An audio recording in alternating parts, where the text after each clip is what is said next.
In today's demo, we are going to implement the same function that we implemented last week, but in batches.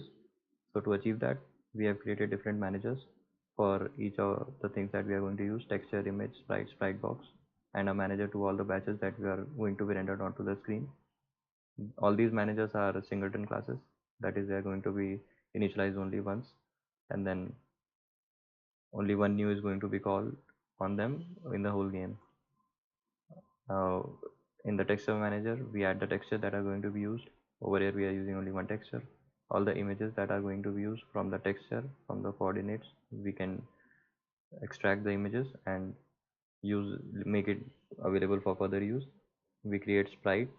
We attach the images onto the sprites that we want to use and specify the coordinates where they will be rendered onto the screen. Similarly for sprite boxes. Now over here, whatever we want to render onto the screen, we will attach it to the sprite batch node manager, and according to the functionality that we have specified over here, it will create different linked lists for sprites and sprite batch boxes. This is for sprite box, and when we traverse this linked list, everything will be rendered onto the screen, whichever will be in the active list of that particular batch. Now in the update phase, we update everything however we want.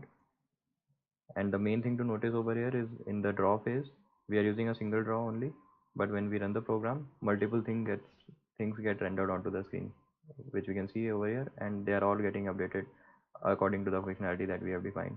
This is achievable through the batches and different managers that we are using in our program, which we can see over here: image manager, sprite box manager, sprite manager, and everything.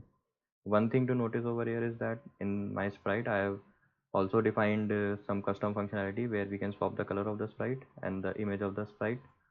So the image of the sprite is a very useful function that I've used. So in a single sprite, over here and over here, I can use two different textures and render it onto the screen. In the coming phase, we will be talking about the timer based events and the collision functionalities. Thanks.